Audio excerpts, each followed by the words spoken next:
And now it's time for Bum Reviews with Chester A. Bum.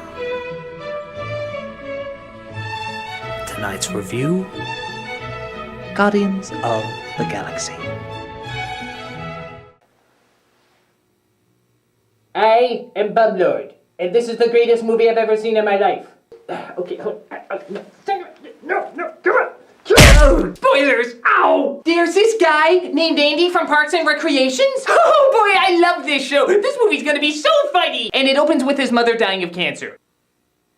I think I got the wrong movie. And the mother is dying, and she's holding out her hand, and she's like, "Take my hand, son." And he's like, "No, I'm too afraid." And then she dies, leaving this horrible, crippling feeling to scar him for life. And he runs out into the forest saying, "Oh God, my mother is dead!" I'm sorry, isn't this the movie with the giant talking tree and the spaceships and the green ladies? Mommy is dead! Mommy is dead! Did I confuse this with Fault in Our Stars?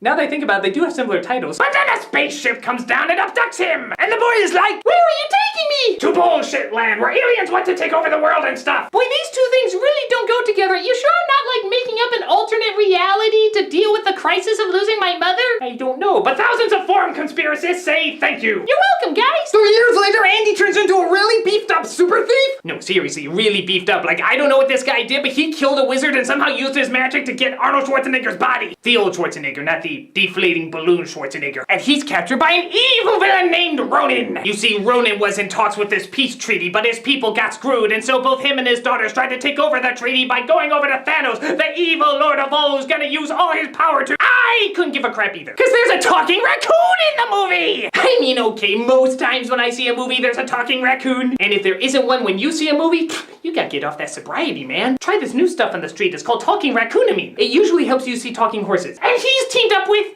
oh, I forget the guy's name. He's a giant tree, he doesn't say that much, except for that one phrase. What was it again? Oh yes, "I'm Batman!" And they run into Green Ahura! You know, being in Hollywood, it's only a matter of time before she went green. But there's not—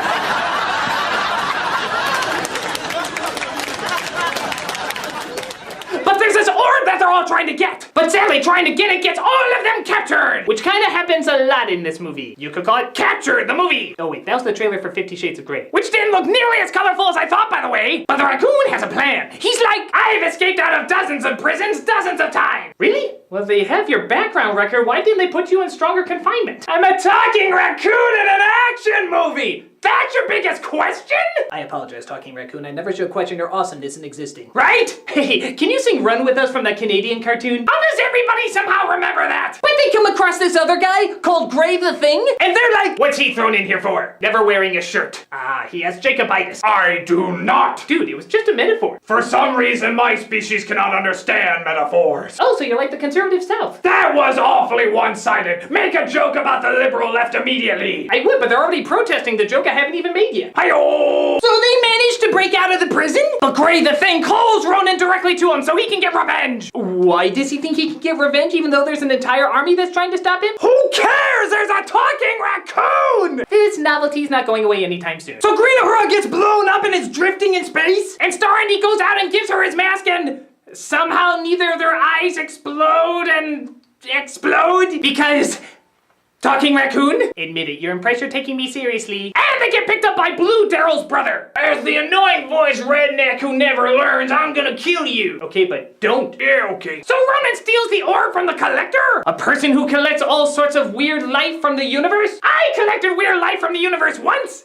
Until they collected me and did experiments. So Ronan's gonna use the orb to destroy all life because— clearly no other Marvel villain would ever want to do that. Can't one of these villains just want to open up a bakery? An evil bakery? So our heroes are like, "I have a plan to defeat him, but it'll mean certain death for all of us." Which of course is code for maybe one of us. I vote Treebeard. Me too. Me Tree. See what I did there? So Ronan's giant ship is coming down to destroy the city? So there's only one thing to do. Put all the ships on the bottom and play Space Invaders! No, don't shoot where they are, shoot where they're going to be! But Andy Lord gets the orb away from Ronan, and yet somehow it doesn't kill him. Why? Oh look, a sequel. The end! So Guardians of the Galaxy was a lot of fun, even though I had no idea what was going on. I'm just glad that when I said, "Look, a talking raccoon," somebody knew what I was talking about. Maybe people will finally see my talking iguana! Close us out, talking iguana! Whoa, he didn't mean that. This is Bumlord saying, Jade! You got Jade! Oh, come on, help a Bumlord out, will ya? Come on, Jade! Come on, if you give me the money, I promise it'll go to keeping Howard the Duck out of the next one.